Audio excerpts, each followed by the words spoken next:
Peace, peace. This is your boy Juice Wonder with another episode of Esoteric Daydreams, The Awakening. Right? You know, it's time to wake up from the lies and the nonsense. So, and this, as you know, I'm doing this whole thing within different segments so it can be shorter to watch, right? So we got on this one is the British Monarch has a this is how the British Monarch is writing themselves into the biblical story, right? So let's go into these slides real quick. Right, it goes. The British monarch has a rich and fascinating history intertwined with biblical narratives and ancient promises. Let's delve into the intriguing connection.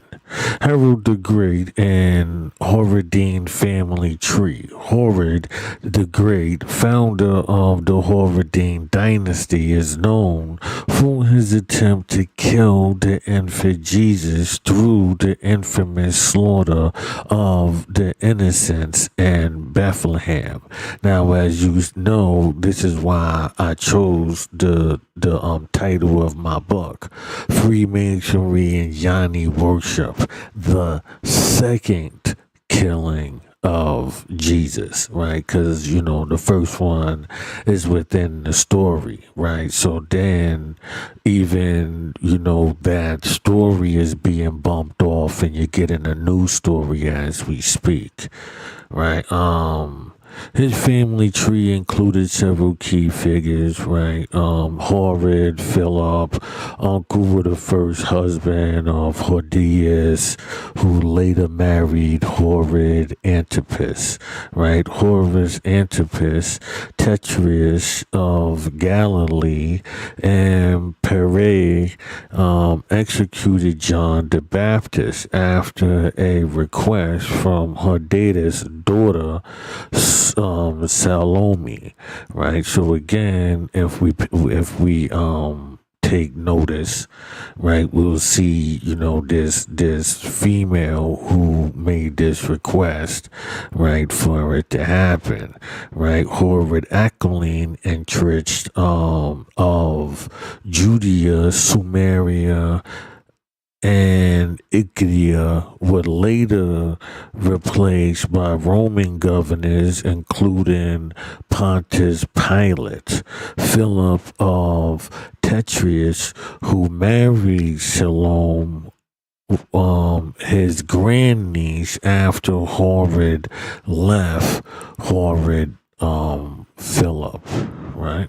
Then it goes British royal lineage traced back to a common ancestor. Now, this is when we talk about bloodlines, you know, the Freemasonic bloodlines. These are the bloodlines you want to pay attention to right here, right? Common ancestors, including the various royal houses, such as the Saxon, Germans, Danes, Denmark, Normans, Frankish, and Scandinavia, Tudors, English, and Welsh, Stuarts, Scotland, England, Ireland, right? Plantaetics, which is the French, Hanoverians, which is the Germans, and the Saxe-Coburgs, which is the Germans. Now, this is all gonna make sense later, especially when we look at World War II and World War One. You know, like when we look at these families, things will start to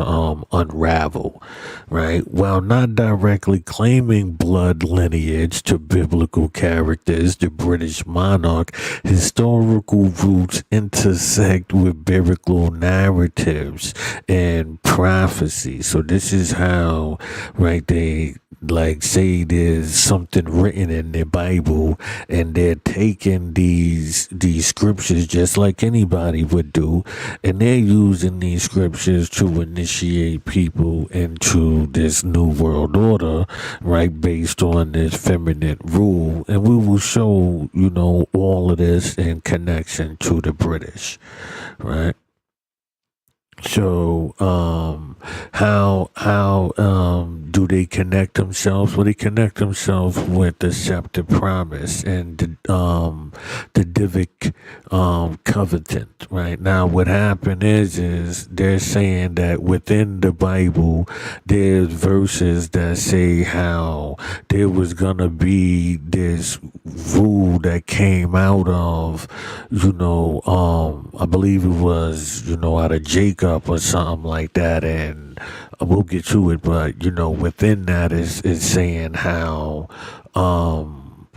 these individuals are the ones who will, have the final rule. That's why when you hear New World Order and all of that, that was the final, pieces being put together.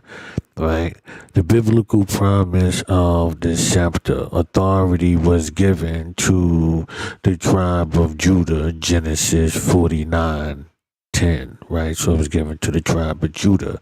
The Davidic covenant further ensured an unbreakable dynasty, right? Preeminent above all others. Despite the challenges, the dynasty survived and played a significant role in shaping history, transplanting the throne of David. The prophet Jeremiah played a remarkable role in transplanting the throne of David to Israel. He likely took a daughter of, this is important, remember we're saying the females, right? A daughter of King Zedekiah of the Davidic line and the 10 lost tribes. These 10 eventually settled in the British Isles, carrying with them the legacy of David's throne.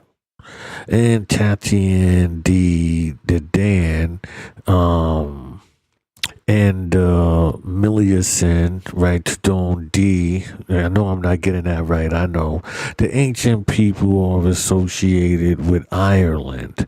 The Malians, also known as Scythians from Spain, appeared in Irish annals. These historical threads connect to the British Isles and their royal lineage, right? So you're seeing how they're saying, the British Isles, and Ireland. Remember, we were just talking about Dinan, the goddess, right? So we're seeing this connection, and we're connecting it back to the Irish, the islands, and this goddess, because they're building this whole new structure off of these, pieces and bits of information, right? The messianic reference in the scripture prophecy, Genesis 49:10, hinted at the coming of the Messiah, transplanting the throne. Jeremiah, guided by God's prophecy, played a crucial role in transplanting the throne of David to Israel. He took a daughter of King Zedekiah, right, and the last Davidic king of Judah of the 10 lost tribes. Remarkably, his daughter's lineage eventually led to the British Isles.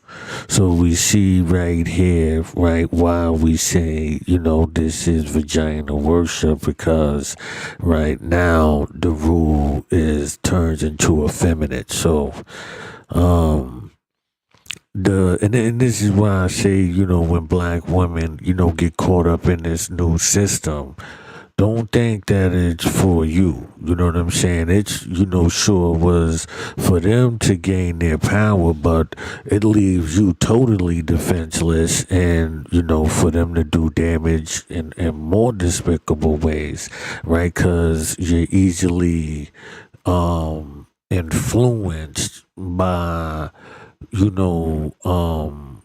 the plants, those we would call gatekeepers or whatever that's, placed there, right? The tattooed, the Dan, and the Malthians, right?